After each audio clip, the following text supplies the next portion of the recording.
आज का पाठ है धर्म का सिद्धांत। समाजशास्त्री इमाइल दुर्खीम ने अपनी पुस्तक the elementary form of religious life में धर्म के प्रकृति, उन्नत और प्रभाव के विषय में विस्तृत विवेचना किया है। दुर्खीम ने अपने सिद्धांत में प्रमाणित करने का प्रयास किया है कि धर्म एक सामाजिक तथ्य है और इस तथ्य धर्म के नैतिक रूप और सामूहिक चेतना का प्रतीक ही धर्म है। दुर्खीम का मान्यता है कि समाज ही एक वास्तविक देवता है। धर्म के सिद्धांत जो है तो सभी धर्मों के सिद्धांतों का इन्होंने खंडन किया है, क्योंकि इन सिद्धांत में धर्म की उत्पत्ति के बारे में बताए गए पर्याप्त नहीं बल्कि अवैज्ञानिक भी है। क्योंकि दुर्खीम ने Edward Tyler, Max Muller, Fraser आदि के मतों का खंडन किया है। क्योंकि दुर्खीम ने धर्म को परिभाषित एवं विवेचित करते हुए आदिम स्वरूप को निश्चित रूप से प्रयास भी किया है कि दुर्खीम ने समाज में प्रकृति और प्रचलित धर्म के सिद्धांतों के परीक्षण करने के बाद सिद्धांत को प्रतिपादित करते हुए आत्मवाद और प्रकृतिवाद के सिद्धांत का विवेचन किया है। अब आत्मवाद का सिद्धांत क्या है? इसके प्रतिपादक एडवर्ड टेलर हैं। आत्मवादी के सिद्धांत के प्रतिपादक कौन है? एडवर्ड टेलर हैं। टेलर कहते हैं कि आत्मा का विचार मनुष्यों के सामान्य जीवन के जागृत और सुप्त दो अवस्थाओं के दृष्टि को मतलब भ्रामक ज्ञान से उत्पन्न हुआ है। आदिम मनुष्य स्वप्न में दिखाई देने वाले दृश्यों को जागृत अवस्था में दिखाई देने वाले तथ्यों के समान सत्य एवं महत्वपूर्ण समझता है, क्योंकि व्यक्ति यह महसूस करता है कि व्यक्ति के शरीर में दो आत्मा होते हैं। एक सोते समय शयन स्थान पर विद्वान रहता है और एक शरीर को छोड़कर बाहर विचरण करने लगता है, जिसको हम प्रेतात्मा के रूप में जानते हैं।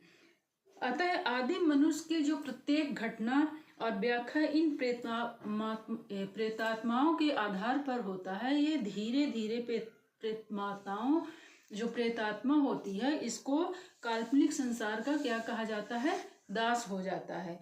इन्हें प्रसन्न करने के लिए इन्होंने क्या प्रार्थना, पूजा, अर्चना आदि का उत्पत्ति किया है। क्योंकि जो प्रेतात्मा होती है तो आज के युग में भी देखते हैं कि भूत प्रेत की मान्यता ज़्यादा रहती है। खासकर जैसे दुर्खीम ने ऑस्ट्रेलिया के जो है अरुंगटा जनजाति, वहाँ क्या है? टोटमवाद का सिद्धांत है। टोटम क्या है? उनका गोत्र है। वहाँ भूत प्रेत और आत्मा को ज़्यादा मानते हैं, तो उसको प्रसन्न करने के लिए पूजा पाठ अर्चना की जाती है, जो अपने यहाँ भी ये प्रचलित है।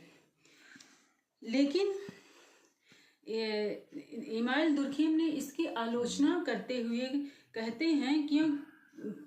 हैं क्योंकि व्यक्ति स्वप्नों में उन्हीं दृश्यों को देखता है जो जागृत अवस्था में सोचता है। उनका यह कहना है कि व्यक्ति जो मन में सोचता है कि आज हमको यहाँ जाना है, ये कार्य करना है, वही उसको स्वप्न में दिखाई देता है। तो इसमें वो आत्मा और प्रेतात्मा को खंडन कर दिया है। आत्मवाद के सिद्धांत में मैक्स मूलर तथा प्रतिपादित प्रकृतिवाद के सिद्धांत को भी दुर्खीम ने आलोचना किया है। फिर इसी प्रकार दुर्खीम ने इसके सामाजिक जीवन के दो विभिन्न पक्षों का अध्ययन किया है। पहला है सांसारिक या धर्मनिरपेक्ष पक्ष, जिसमें कोई समान जीवन के प्रत्येक व्यक्ति जो अपने स्वभाव की एक आर्थिक क्रिया में लीन रहता है और व्यक्ति का जीवन समान रहता है, जिसमें कोई उत्साहवर्धक कार्य नहीं किया जाता है। दूसरा है धार्मिक या पवित्र पक्ष। धार्मिक या पवित्र पक्ष जो है तो सामाजिक जीवन में वह पक्ष है जब गोत्र के सभी लोग किसी विशेष अवसर पर एकत्रित होते हैं और अवसरों पर लोगों का विशेष उत्साह और सक्रियता पाई जाती है। जो सामूहिक जोश और कार्यक्रम में व्यक्ति अपने अपने कार्यों को करने के लिए सामाजिक हित में विलीन रहते हैं। इसी प्रकार ऑस्ट्रेलिया के अरुंगटा जनजाति को उपयुक्त पक्षों के आधार पर दुर्खीम ने धर्म की उत्पत्ति के कारण सामूहिकता को ढूंढा और निष्कर्ष निकाला है कि धर्म एक सामूहिक आदर्श है जिसकी उत्पत्ति सामूहिक उत्तेजना से होती है।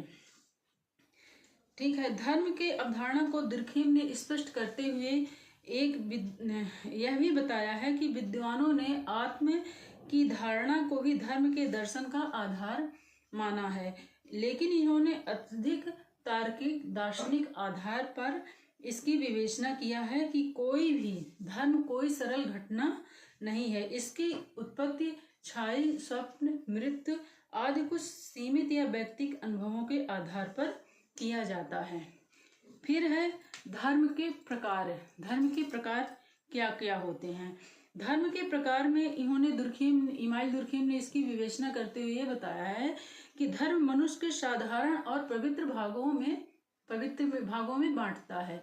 जैसे मान लो कि ईसाई धर्म है तो रविवार के दिन पूजा करते हैं, और हिंदू धर्म है तो मंगलवार और शनिवार के दिन हनुमान जी की पूजा करते हैं।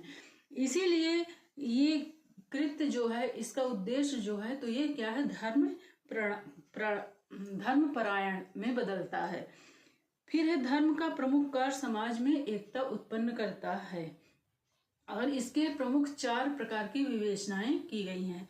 इसमें पहला है धर्म समूह के सदस्यों और सामूहिक जीवन में भाग लेने तथा अनुशासन में रहने का क्या करता है, प्रेरणा देता है। दूसरा है धर्म सामाजिक एकता बनाए रखता है।